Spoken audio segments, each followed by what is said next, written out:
Alhamdulillah. Assalamualaikum warahmatullahi wabarakatuh.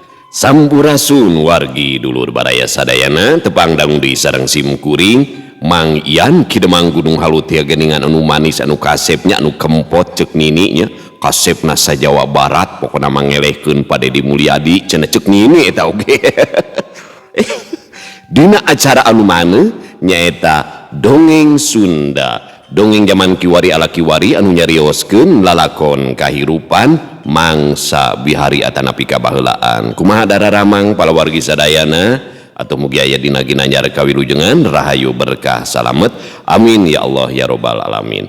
Dina waktos ieu simkuring sejanaraskeun hanca nu katunda dina pedaran dongeng anu judulna Campaka di Pasireumis bagian anu ka-13 nya karya Kang Rompis atanapi Kang Yepi Cahyadi anu kasepna sa RT. Kumaha salajengna ilalakon wardi teh ulah ka mana-mana tetep manco di channel YouTube-na Dongeng Sunda Mang Ian.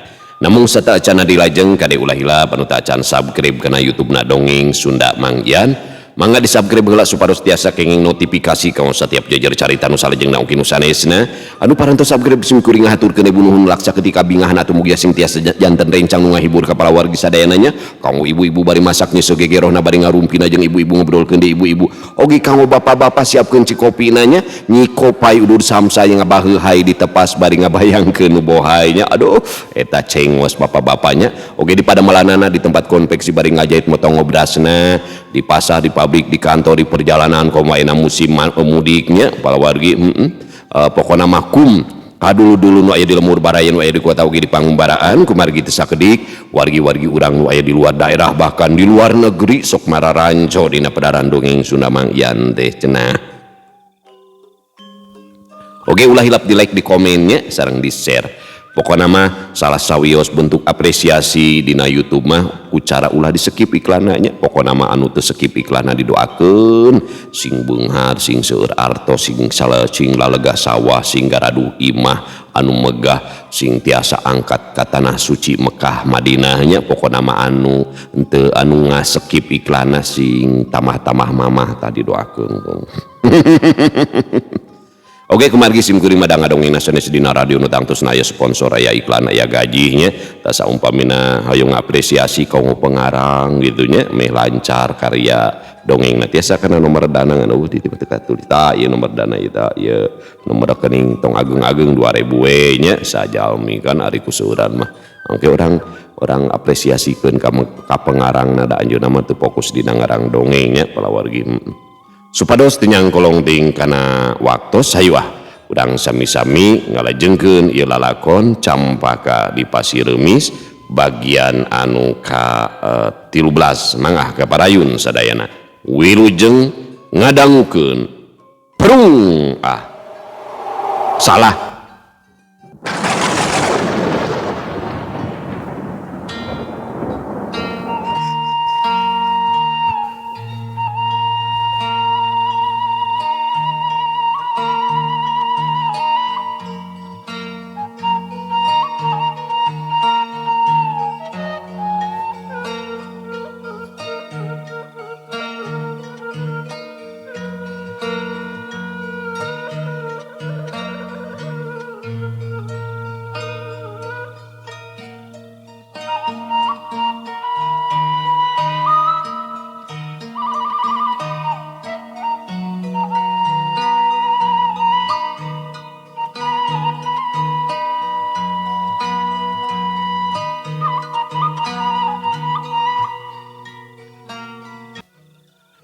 Heuleut sawatara waktu anu popolah geus rengse brak bae sararea dahar ngariung kitu deui badeganagan apud anu jadi babandang wardi sarua dibere dahar ku asih najan keheul oge tapi ari kana warugana mah ngarasa watir.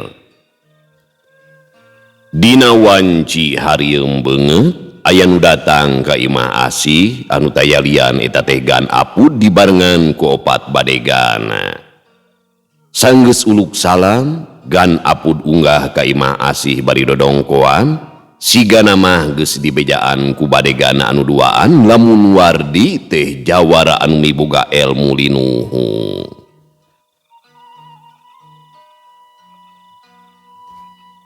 Wardi gasik ngawakca jadi anjeun ngaranna Ganapud teh. Ceuk Wardi panuna muncereng ka Ganapud, Sumuhun Aden. walon Ganapud kacirita giwur ngarasa sieun ku Wardi. Cing itung sabaraha hutang Mang Amat teh. Ayeuna kene ku dewek rek ditaur. Ceuk Wardi kacida tandesna. Mangga Aden. Ganapud nyokot catetan tina saku bajuna terus bae ngitung imeutna keranan.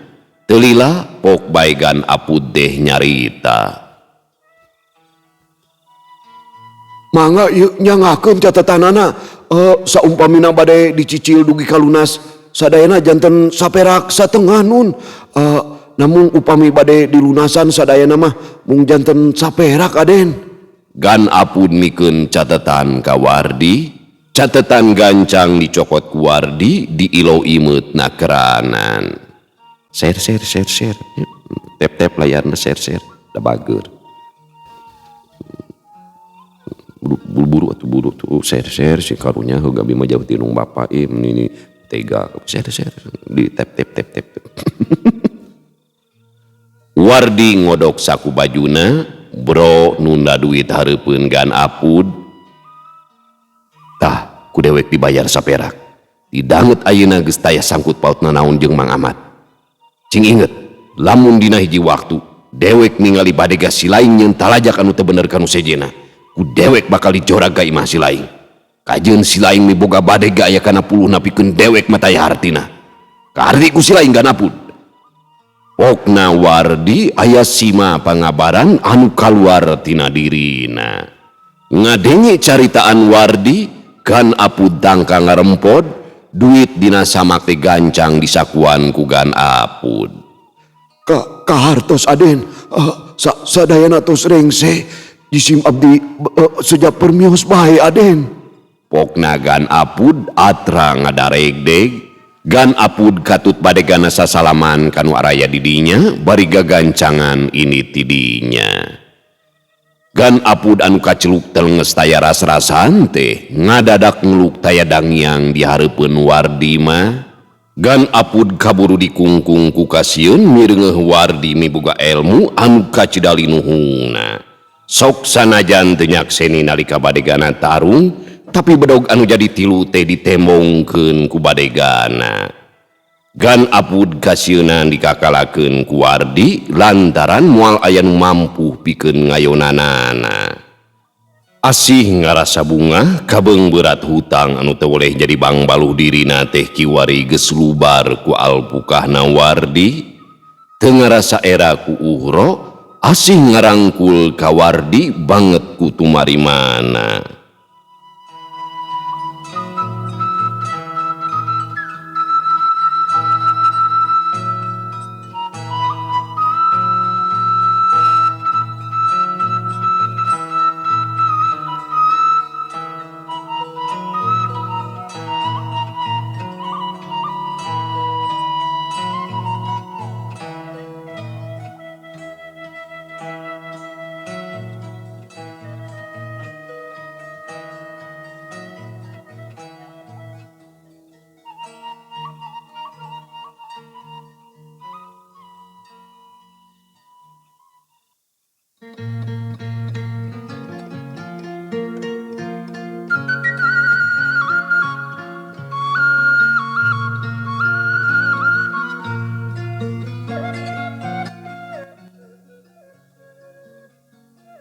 Gancangna carita dina wanci harieum beungeut Mang Amat geus kadinya deui.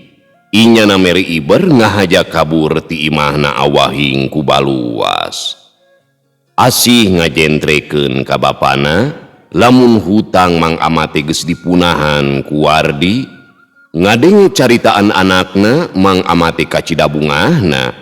Inyana nganuhunkeun ka Wardi anu sasat nama calon minantu manehna. Basa cacap tina dalaharna, Uhro uplek ngobrol jeung Mang Amat di patengahan, Ari Wardi jeung Asih keur araya di pawon bari siduru nying hareupan hau anu ngadederak ruhai. Sakali diatur nuhunnya Kang, sasat temetos dijahit tina bang malu anu kacida ageungna, asal leupas tina sungut maung saur paribasana mah. Ceuk Asih nembrakeun kabunga hatena ka Wardi. Saur engkang ge sagala rupina tos janten tanggeng walaupun engkang. Pamugi ulah diemutan deui margi sadayana ge tos reng siapanan. Walon Wardi ngahuit ka Asih. Asih ngarangkul ka Wardi, inyana ngahene dina dada Wardi bangun kacida geugeutna. Dupi engkang bade teras ka mana deui? Cek Asih bari tangga. Unkang teh gaduh pancen kedah angkat kalumur kanaga bari sakantenan balantik. Sanes mung saukur balantik icalan raksukan. Namung aya pancen sanesna. Angkatna ka ditu duaan nyaeta sareng Kang Uhro. Bawa bilih mah pun Kang rada elat ka dieu deui heuh nyai tiasa ngamaklum. Raksukan sagemulan di dieu disimpen. Mangga bae ku Nyai icalan. Perkawis pangaos mah atuh nyaeta mah atur bae ku Nyai anu utami mah aya langkungna. Tak kitu Nyai, mugia bae kahartos. Walon Wardi ngajentrekeun ka Asih. Be, kalintang tebihna geuningan. Namung abdi mah teu ulih ngarujung ka engkang. Mugia bae cing rahmat salamet di jalana. Kade kedah hati-hati lan waspada margi aya istri anu salawasna ngantosan ieu teh. Pokna Asih bari ngikikik seuri kacida ogona ka Wardi. Ku Wardi irung Asih dipengek bangun kacida geugeutna. Hatur nuhun Nyai, mugia bae sagala rupi pamaksa dan cing teu nekanan. Ceuk Wardi bari ngusapan buuk Asih. Satuluyna duanana aluprek ngawangkong nepikeun ka wanci sareureuk kolot.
Sumirat nyangan jagat marecapada, jagat tempat bubuara pikeun sakumna makhluk anu kumulendang di alam dunia.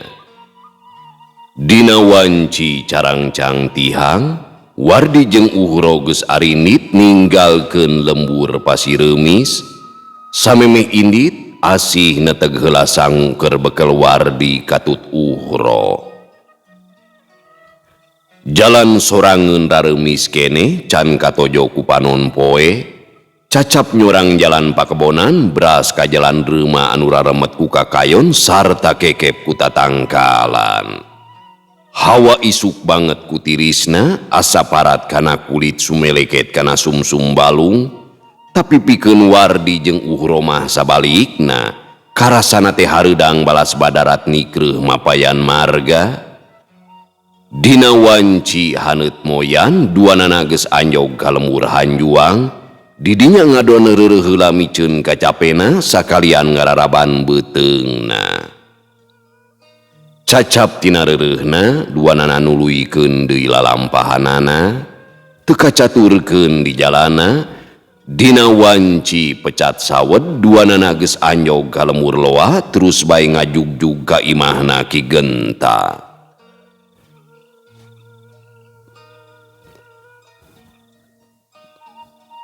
Basa mirengeh Wardi geus datang deui teh Ki Genta ka Cidabungahna satu tasa salaman sarta silih bagiakeun pribumi gasik ngaku kasemahna. Bunga mah teh kadatangan deui ku Jang Wardi. Keke, ari ieu sahanya? Pokna Ki Genta satu tas araya di jero imah bari curugna nunju ka Uhro. Ieu teh Kang Uhro ama dumuk nama di lembur munjul, anjeunna sok ngiring icalan raksukan. Sakumaha kasauran mama guru, wireh abdi kedah nyanak rencang upami angkat ka dieu teh. Walon Wardi ngajentrekeun. Syukur Jang Wardi. Kumaha kayaan Ki Guru? Cager. Ceuk Ki Genta deui tumanya ngeunaan guruna Ki Badra. Berkah ama aya hibar pidua. Muhun ama abdi teh kawiatan serati mama guru. Wardi ngodok sakuna, surat gancang dibikeun ka Ki Genta. Surat gasik ditampanan ku Ki Genta bari diilo eusina. Sajongjonan mah taya nu cacarita. Ki Genta anteng nitenan surati guruna nyaeta si Tapak Jalak. Rengse maca suratna, pok bae Ki Genta nyarita. Si surat geus kaharti ku amah. Kieu itu Jang Wardi. Lalampahan kalmur kandaga teh ka Cidajauhna. Lamun teh amah inditna poe ayeuna dina wanci Carangcang Tihang, kakarek nepi kalmur kandaga dina poe isukna sakira wanci haneut moyan. Eta teh lamun terus lumampah teu kaselangan ngadon reureuh heula. Tapi asalah huta teuing piraku oraman moal sare atawa reureuh heula mah. Tah lamun kalemurangas ti dieu init wanci Carangcang Tihang.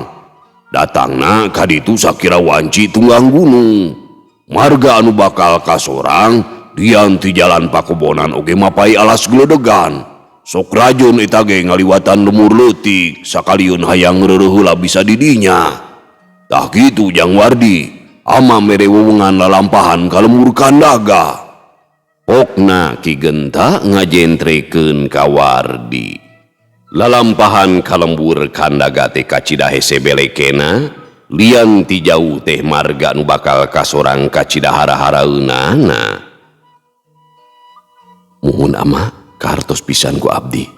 Keun ieu mah etang-etang ngalalana bae nambihan luang sareng pangalaman. Walon Wardi teu galideur sok sanajan lembur anu rek disorang teh ka Cidajauhna.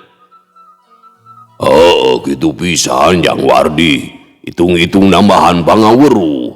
Tapi amah percaya Ki Guru moal gaplah lalawura dina mutuskeun hiji perkara. Moal gagabah yang jinitah ka hidup kitu bae lamun teu dibarengan jeung elmuna. Sanajan nyorang alas simagonggong atawa leuweung geledegan oge moal teuing ngarasa ringrang. Sok komo hidup mapan nyobat dalit jeung sakadang mahu. Pokna Ki Genta bari nyerengeh seuri. Teu wudu atuh Wardi ge milu seuri. Ari Uhro ukur ngabandungan we kanu keur gunem catur teu waniun milu cumarita sabab teu apaleun kumaha mimitina.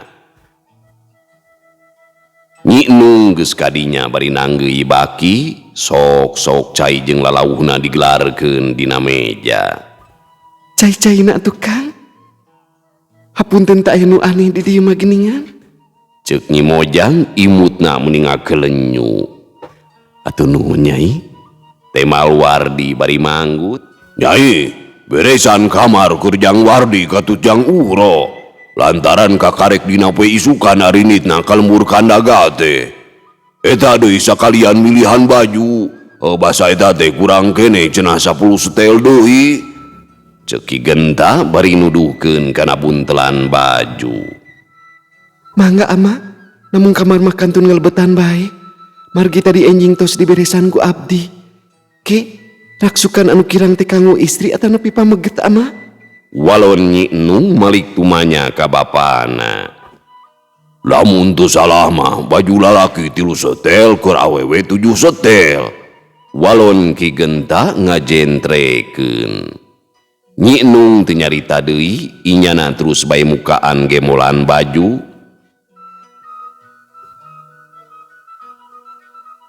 Hapunten itu tukang dagang, abdi bade kakaratak. Pokna Nyi Enung bari nyikikik seuri, panuna ngadila ka Wardi. Mangga Nyai, bade sakantenan di bajong sareng anu gaduh nage, mangga teh teuing. Walon Wardi ngabanyolan, Sia, sarangek teuing kedah marabannya. ceuk Nyi Enung deui ngagikik seuri. Ningali ketak anakna jeung Wardi, Ki Genta ukur nyenghel seuri asa kagugu meureunnan ku polah duanana.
Gancangna carita dina wanci kalangkang satangtung, Wardi keur diuk di tepas imah bari ngelepus udud, panuna rurat reret nengetan kayaan di dinya.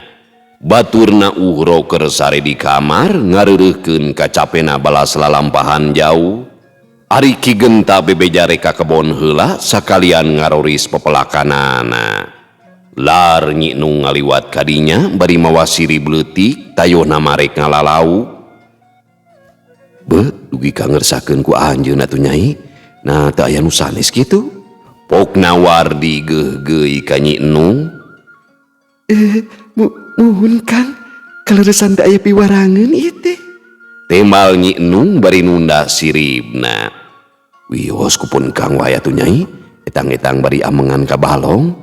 Ceuk Wardi bari nyampeurkeun ka Nyi Enung, cagana sirib, Wardi ngungkug bari manggul sirib.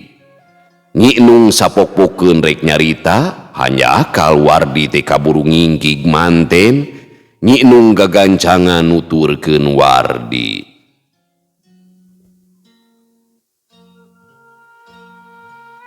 Sanes jalan eta Kang, namu kabeh dia. Ceuk Nyi Enung bari seuri, leungeunna nunjuk kabeh kenca. Mangga Nyai, mapana ti payun atuh, bilih lepati jalanna ke. Ceuk Wardi bari seuri, Nyi Enung leumpang ti heula dituturkeun ku Wardi.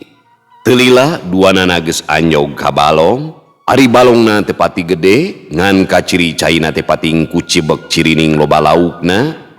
Dibeh katuhun tamakan balong pinuh kututuhan kayaning roai jaat katopes katu tangkal paria. Pon kitu deui lalaburumbahna, tangkal leunca surawung poh-pohan jeung antanan beurit ngayang-ngayang minuhan tamakan balong anu digalengkeun. Wardi nagenkeun siribna palebah curug balong bari dibeung beuratan ku batu leutik. Dupi Kang Wardi seneng teu kana sabangsaning lalaburumbah. Tuh tinggal heula gerakan. Pokna Nyi Enung curugna nuduhkeun kana tamakan balong. Pun Kang mah taya nu dipantrang Nyai, salami tiasa ditedama, tangtos digares bae ku Akang. Temal Wardi bari seuri. Sia, palang siang begenya. Kisah kedap atunya, abdi bari ngundur heula Kang. Ceuk Nyi Enung deui bari terus bae ngundur sabangsaning lalaburumbah dina tamakan balong. Wardi jongjon bae nyirib, basa siribna dijungjungkeun, lauk jaer teh nampah leungeun pating garapa kana tiluna. Dina waktu anu ngan sakeudeung geus meunang lauk jaer aya kana 10na. Hoyong dikumahakeun eta laukna Kang, bilih bae gaduh ka hoyong. Pokna Nyi Enung bari ngawadahan lauk kana buleng leutik. telangkung saliranya yang bade molahna, namun upami tiasa mahoyong dibelah dua teras digarang. Temal Wardi nepikeun kahayangna. Muhun Kang, abdi ge uninga disebat nanti digarang ngangkang, teu dihagal ngagurubus luhureun ruhak. Walon Nyi Inung bari cengkat. Wardi jeung Nyi Inung leumpang babarengan baralik deui ka imah.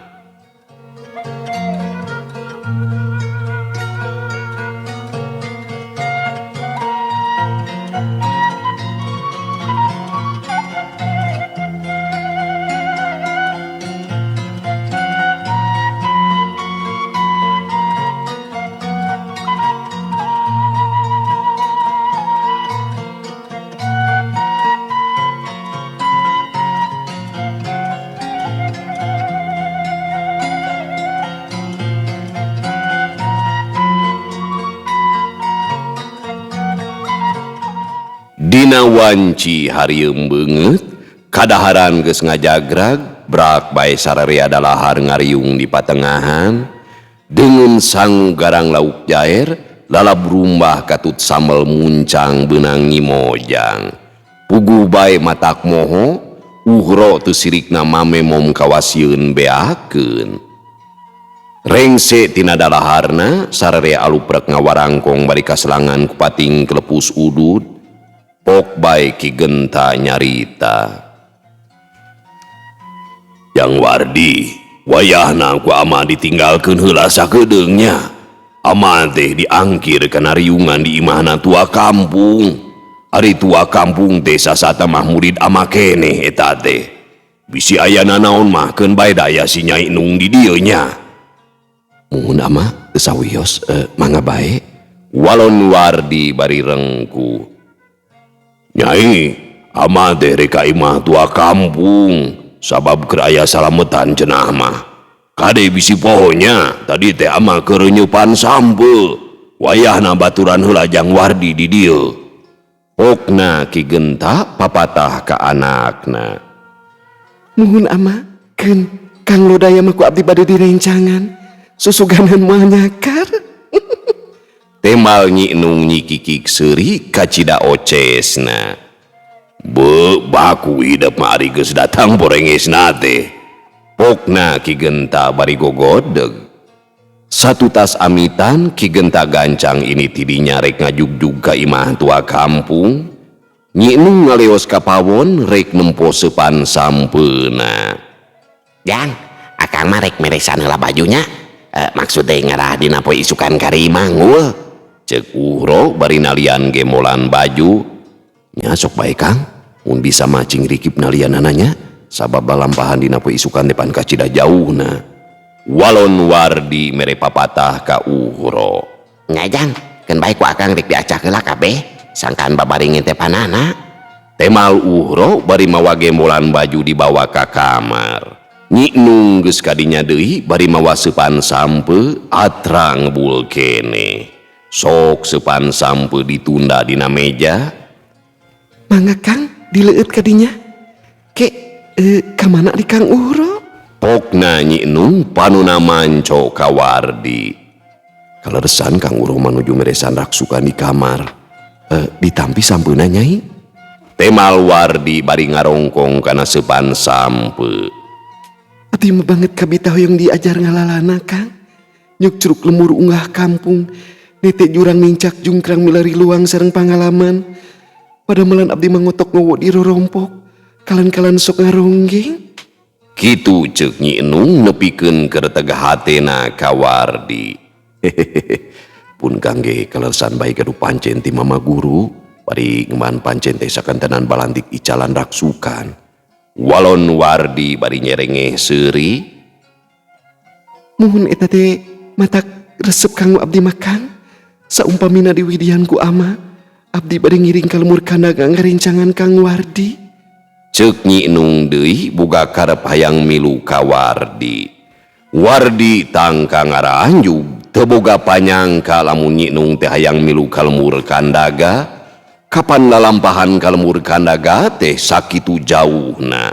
Loba resikona sarta nyorang jalan anu kacida hara-haraeunana. Pamiarsa sadayana waktosna parantos tenyekapan deui geuningannya. Insyaallah kin urang lajengkeun nya wengi dina episode anu ka-14. Bobot sapanon carang sapakan cag urang tunda di hanjuang siang, urang teuneun di handeulem sieum paranti nyokot ninggalkeun mangsa datang ka sampeut deui. Wallahu muwafiq ila aqwamit thoriq. Wassalamualaikum warahmatullahi wabarakatuh.